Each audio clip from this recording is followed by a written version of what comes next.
Welcome to this week's Moonlight of Emuna, Parshas Behar-Bechukosai. This week's learning should be a schutz for Fuhr Shlem of Shlamas Chama Bas Shifra, Nusin Feitel ben Yehudis, Yehuda Menachem ben Chom Pel Malkalei, Shmuel Shezam Beche Bechav, Menachem Mordechai ben Ofira, and Lila Nishmas, Charna Masha Bas Menachem Mendel, Ratz Bas Menachem Mendel, and Henya Bas Yechiel Mechel. So we have Parshas Behar-Bechukosai, two parshas combined together that end with Chazak, V'nis Chazek. We're also just coming off of Lag BaOmer, the great Hilula of the great Tana Reb Shimon Bar Yochai, the author of the Zohar, the great Reb Shimon Bar Yochai. So let's see if we can connect these ideas. So the idea of chazak, I think we have to look for ideas that give us chizuk, right? We're going to finish Chumash Vayikra this week. Chazak, we're supposed to take a lot of chizuk. So let's see if we could find in Behar-Bechukosai, we could find the connection that gives us a lot of chizuk in our constant work of Emuna and Bitachon. And that was also Reb Shimon Bar Yochai. We know Reb Shimon Bar Yochai was the one who sat in the cave for 13 years. He had no source of income. He had no way of taking care of himself. He completely trusted in Hashem, and during that time he received the Zohar and the levels that him and his son were raised up to. So let's see if we can connect. So we start off Parshas Behar. We have the mitzvah of Shemitah. Shemitah means that on the 7th year we don't work the fields. We leave our fields unattended. Anybody who wants to come take food can come take food. We don't do any hishtadlus in the 7th year. And then we continue into the concept of Yovel, which is in the 50th year. And the interesting thing about Yovel is we know there's a halacha that an Eved Ivri can become a slave, a Jewish person who either stole and didn't have the money to pay back, or he didn't have money and he sold himself into slavery. He gets sold into slavery for 6 years, and then he goes free, and he can even choose to stay. His ear gets drilled by the doorpost. But in the year of Yovel, when in that 50th year of the cycle, he goes free no matter what. Even if he's chosen to stay with his master, forever ends in Yovel. And also in the parsha we have the Aveira of Ribis, right? It says in Per Chav Hey, I think it's Chav Hey Lamed Hey. Right? If your brother becomes impoverished and his means falter in your proximity, you should strengthen him, whether he's a ger or he lives there with you, so he can live with you. Don't take from him interest. V'sarbis, interest and increase. You should be afraid of Hashem, and your brother should live with you. And then after that, two psukim later, the pasuk reiterates it's and then it says in pasuk lamed ches, Ani Hashem lekechem, I am Hashem your God. I took you out of the land of Mitzrayim, Los lechem es Eretz Canaan, to give you the land of Canaan. Lias lechem lekem. That's right after the Ribis. So we have these three topics covered in this week's parsha, in Parshas Behar. We'll get to Bechukosai in a minute. So you have Shemitah, you have letting the Avodim go free in Yovel, and you have Ribis, not to charge interest. So the Mea Shiloach, the Ishbitzer, explains that Hashem is telling us the message in Parshas Behar is not to put one's bitachon in anything that looks like to the human mind that people can trust on. Bitachon means to trust in something, right? So I can trust my bank account, right? I have lots of money in my bank account, so I have faith in that I'll be okay. Or I could have faith in my boss or my business or other things, right? It says that these three things teach us that we should not have faith in anything other than Hashem. How do we see that? We know that everything in the world, and we've talked about this before, everything in life depends on three things: the person, the place, and the time, right? Everything is olam, shana, and nefesh, right? We've talked about this before regarding Yom Kippur, that on Yom Kippur you have the holiest person, the Kohen Gadol, going into the holiest place, Kodesh HaKadoshim, on the holiest day of the year on Yom Kippur.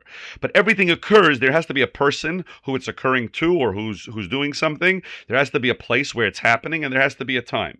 So he says that these three things remind us never to rely on anything that we could rely on in any of these three matters. He says, for example, how do you see that? Shemitah is telling us not to trust the place, right? Not to trust the place in this world. In other words, not to trust our assets, right? A person thinks, I have plenty of fields, I have a lot of buildings, I own real estate, I can rely on those things. Comes along the mitzvah of Shemitah and says, don't trust in your fields. Don't trust in your assets, right? The 7th year, I don't want you doing any hishtadlus in your fields. I don't want you doing any work. I want you to leave your business alone, right?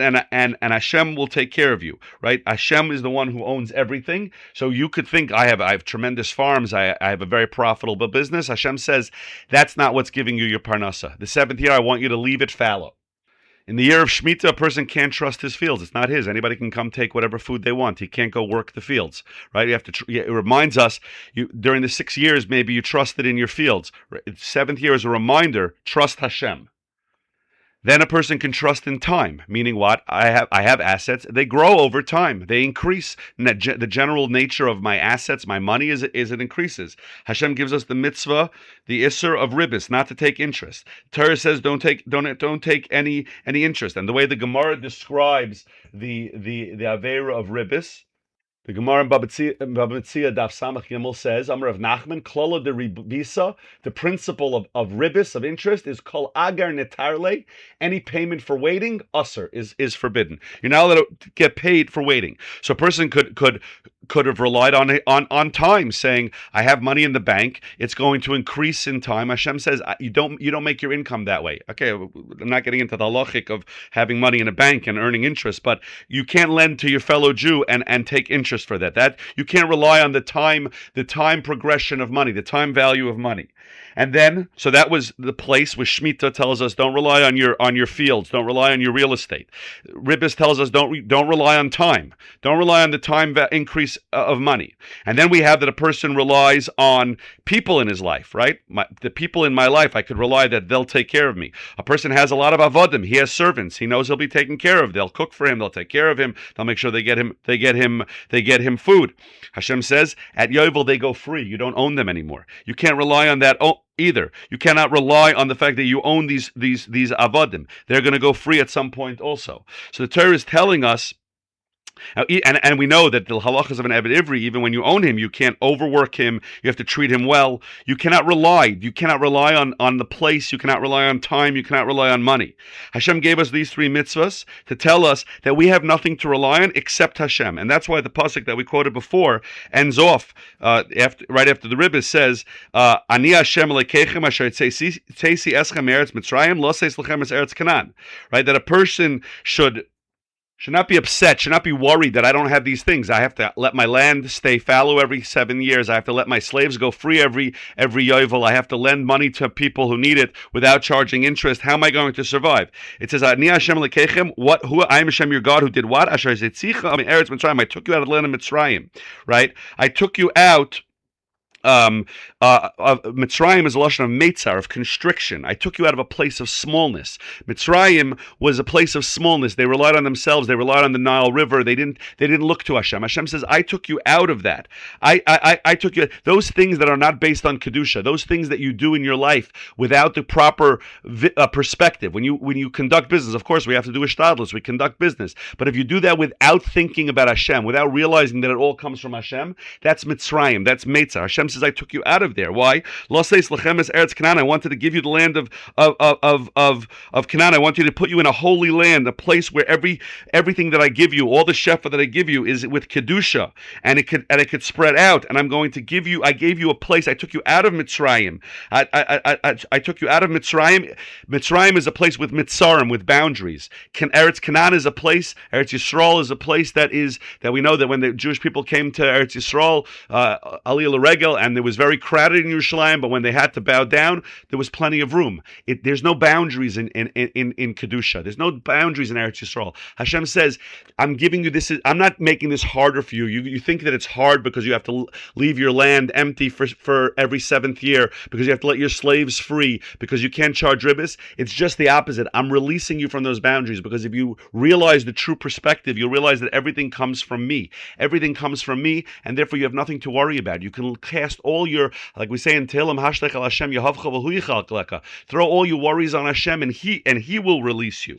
He will release you. He will take care of you. You don't. A Jew doesn't have to worry. You're having trouble in your business. You're having trouble with other people. You're having trouble with your time. You can turn to Hashem and say, Hashem, this is I don't want to worry about this. I know that you're going to take care of me. You're going to give me everything I need. You always have, and you always will continue to. And therefore, I don't have to worry. This is your problem, so to speak, right? Obviously, we say it in a derech of tefillah, in a respectful way. But Hashem, I'm not going to worry about my business, because my business is in your hands anyway. And you're going to make everything work out for the best, and everything's going to be exactly as I need it to be.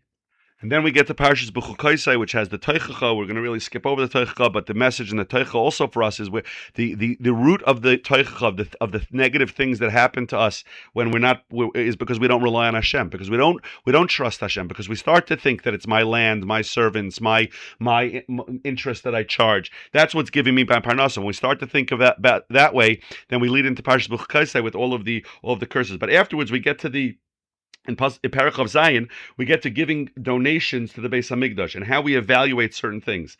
And in Perek of Zion, Pasuk Ches, the Pasuk says, "Ve'immachu me'erkecha." If a person is poor, right? The article translated, but if he's too poor for the valuation, "Immachu me'erkecha." So then he goes to the Kohen and he does, but on the words "Ve'immachu me'erkecha," but if he is too poor for the valuation, says the Sifsei Tzadikim. Rabbi, he says it in the name. It's said in the name of Yechiel Michel of Zlotchev. He says, there's a mushal, right? He says that there's a Yiddish expression, "Ein zindiger darf viel." One sinner needs a lot, meaning a person who's a sinner, meaning he's not relying on Hashem. He doesn't have Emuna and Betachon. He doesn't rely. He needs a lot, meaning he'll never have enough because he can never be fully secure. The only way that a person can be fully secure is by relying on Hashem. So if a person's a sinner, he'll never be satisfied because it doesn't matter how much money he has in the bank. It doesn't matter how much property he owns. It doesn't matter how many slaves he has.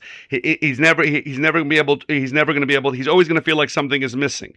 If he has by contrast, if a person has bitachon, so he doesn't feel like he's missing anything, because even if I don't have it right now, I know I'll have it when I need it. Hashem's going to give me what I need because we rely on Hashem. Bitachon means to rely on Hashem, that I will have what I need, right? As Michael Safdie always says, right? You know, if you have bitachon, you know your father gave you an Amex Black Card. You're going to have what you need. You're never going to be missing anything. So a person who has bitachon is never missing anything. Whatever he has, he knows is good, and he'll have what he needs, right? Like the pasuk says in Tehillim, Lamed Daled Yud Aleph, "V'darshi Hashem lo. Those who seek Hashem, those who look to Hashem, who trust in Hashem, they're never lacking anything. Because even if I have some lack now, so I dive into Hashem, and I know He's going to take care of me, I don't have to worry, right? Everything is good. Everything is always good. Whether either I'm happy with what I have right now, which is one level, or I know that I'm going to have what I need when I need it, right? Which means if I feel a lack in my life, if I feel something's missing that I don't have, and I don't know where to go, I don't know where to turn, that's a chesaron in myself. That's a chesaron. That's something lacking in myself, in my emuna and my bitachon, my relationship with Hashem. That I'm not on the high enough level of madrega, on the high enough madrega of emuna, and relying on Hashem to feel that everything's okay. And then he feels like an ani. So now he explains this pasuk. Ve'immachu, if he's poor, meaning if he feels poor, that he doesn't have something. It's not it's not a question of how healthy your balance sheet is or how healthy your tax returns are. Immachu, if a person feels poor, he feels that he's missing things, right? A poor man by nature is missing things. So then it's me'erkecha. It's from your own sense of valuation. It's your own. You don't think you have the relationship with Hashem, or you don't think you can have the relationship with Hashem, because somebody who has the proper values, proper evaluation, realizes that Hashem wants to hear from him, realizes that Hashem wants to take care of him, realizes that Hashem wants to give him everything and will give him everything. All Hashem asks is that we rely on him, that we have betachon in him, that we have emuna in him. If a person feels poor, it comes from his own sense of values are off, his own sense of valuation. He thinks that Hashem doesn't care about him, or he thinks he's not worthy of Hashem caring. That's a mistake. No matter what we've done, no matter what mistakes we've made in life, no matter what averos we did in life, we could turn to Hashem and say, Hashem, I want that relationship, and I want to rely on you, and I will rely on you, and everything will be good. He will not be lacking anything, and then he will not be a mach, as the pasuk says. He will not be a poor person. He will realize that he has everything, because if we have that relationship with Hashem, we have everything. Even if we're going through some challenge at the moment, we don't get nervous about it. We don't get worried about it, because we know we're in the hands of our caring Father, and He will take care of us. So there's nothing for us to worry about. Everything is good. So we see the theme here, starting with Rav Shimon Bar Yochai, who lived in the cave for 13 years. Had no idea how he was going to take. He didn't even think once about where he's going to get food. He didn't make any arrangements, made sure that there was Uber Eats being delivered there. He went, he knew he was in Hashem's hands. What's the difference if he's in his house with his property and his money, or he's in some cave for 13 years? And through that comes the light of the Zohar that illuminates all of Klal Yisrael. And then we get to Parshas Behar, which is a reminder for us that not your property, not your slaves, not your time is going to support you, only Hashem. And Hashem takes us out of that Mitzrayim Shemayim way of thinking. And then we come to the evaluations of giving the value of somebody to the Beis Hamikdash, and we realize what's the true value. How do we really? It's not about how much money I have in my account, or what kind of car I drive, or what kind of house I live in. That's not my valuation. My valuation is only and completely based on my relationship with Hashem. And the more I trust in Hashem and the more I have Emuna in Hashem, the bigger my valuation is. Nothing else counts towards what my net worth is. So with that, we should take this message, and with that message, we'll come to the end of the parsha this week when we read Chazak, Chazak, V'nis Chazek. What greater chizuk can we take from life, and what greater chizuk can we have than to know that we have Hashem taking care of us, and all He wants us to do is to look to Him and to recognize that He's the one taking care of us. I wish you with that all a beautiful Shabbos of Chazak, Chazak, V'nis Chazek.